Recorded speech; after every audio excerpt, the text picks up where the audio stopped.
Hello guys, how are you? Espero que vocês estejam bem. E hoje nós vamos falar, na verdade vamos continuar falando sobre o verbo to be. Só que nós vamos agora para a terceira parte da frase. Lembra que toda frase precisa ter o sujeito, o verbo e o objeto? O sujeito nós já temos, que são as pessoas que nós estudamos. O verbo nós também já temos, que é o verbo to be, o am, o are ou is.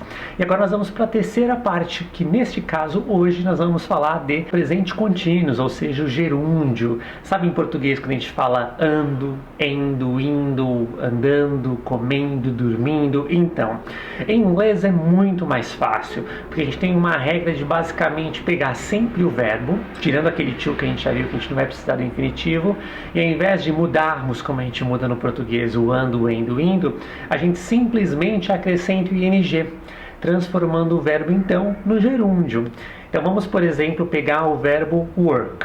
O verbo em si, o trabalhar, ele significa to work. Mas como nós vimos, nós vamos evitar colocar o to, vamos tirar ele por enquanto, e vai sobrar work, trabalho. Para jogar na frase, pensa que eu estou usando o sujeito I. Então, I, o verbo to be do I, eu já sei que é o am, I am, então sobra o terceiro pedaço. Esse terceiro pedaço, vamos colocar o work. Eu estou, trabalho. Fica estranho, não fica? Então nós vamos transformar isso no gerúndio, trabalhando. E como eu acabei de falar para vocês, esse ando, esse endo, esse indo em inglês é simplesmente colocar o ing. Então eu pego o work, jeitinho que está, e acrescento ing para ficar working. Então vamos lá. I am working. Eu estou trabalhando. Eu sou trabalhando. Fica estranho falar eu sou trabalhando. Então, este contexto te dá a entender que o verbo to be, que significa ser e estar, neste contexto significa o estar. Eu estou trabalhando. E o mais legal, esse working, ele vai se aplicar a todas as pessoas. Muito legal.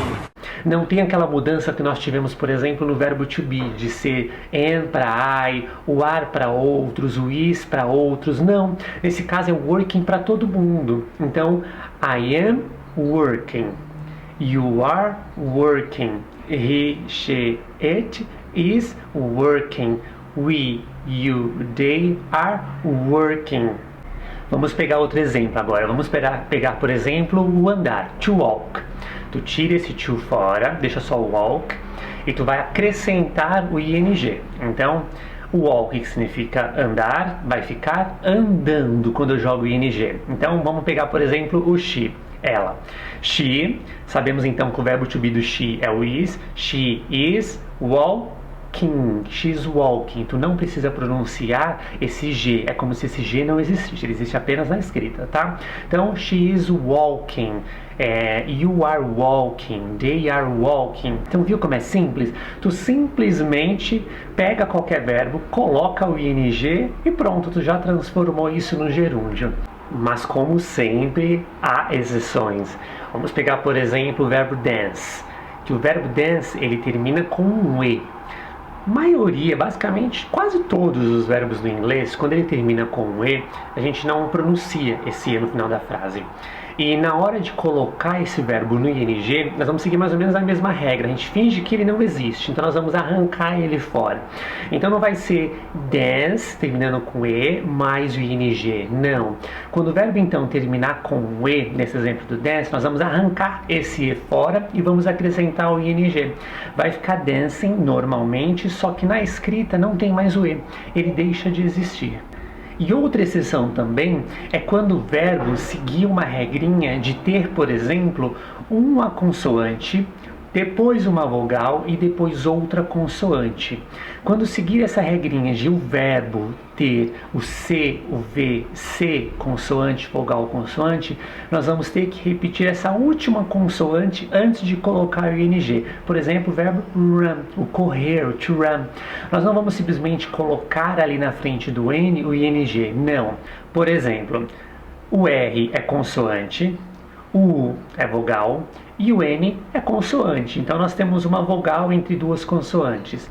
Sempre que isso acontecer, tu vai repetir a última consoante do verbo, que nesse caso a última consoante é o N. Então tu repete o N, aí sim tu coloca ing. Então running. Então, regra número 1, terminou com E, tu arranca o E fora e coloca ing. Regra número 2, terminou, ou melhor, é formado por consoante, vogal, consoante, tu repete a última consoante, aí tu coloca ing. Mas a regra é a mesma no caso do verbo to be. Eu sigo o sujeito, sigo o verbo to be de acordo, e essa regrinha de tirar o e ou de repetir a última consoante se aplica para esse segundo verbo que tem na minha frase logo após o verbo to be. Tá, Cláudio, mas como eu vou saber que eu tenho que colocar ing no verbo? Simples, é verbo to be. Essa frase é com ser ou estar. E tem um outro verbo logo depois do verbo to be, é de regra, não importa se é no passado, se é no futuro ou no presente, sempre vai ter o ing nesse verbo que é coladinho aqui com o verbo to be. Então, voltando, I am working, she is walking, and they are dancing, you are running. Muito simples. Pareceu o sujeito, verbo, já tem o objeto com qualquer outro verbo, coloca o ing. Viu só? Unindo as três partes agora, tu já tem uma frase completa. Já tem o sujeito, já tem o verbo, já tem o objeto. Eu não entendi o que ele falou. E pegando essa mesma estrutura, trocando simplesmente esse último verbo que nós colocamos com ing, trocando por outro verbo com ing, a gente consegue formar infinitas frases. Então não pense em decorar frase por frase. Não, aprende essa estrutura de sujeito, verbo, objeto, que tu simplesmente troca um pedaço, uma parte dessa frase e tu consegue fazer infinitas frases. Esse é o truque do inglês. Tu aprender a estrutura e não sair decorando palavra por palavra. Eu tô passada, chocada. Meu Deus! Então espero que vocês tenham entendido, espero que tenha feito sentido. Para reforçar um pouquinho, eu vou colocar mais exercícios aqui na descrição do vídeo. Clica no link aqui embaixo. Qualquer dúvida, me chama, me procura, manda mensagem. Não esqueça de dar um curtir aqui e acompanhar sempre para ver se tem novos vídeos. Me acompanha também no Instagram. Qualquer dúvida eu estou à disposição e foi um prazer. Muito obrigado.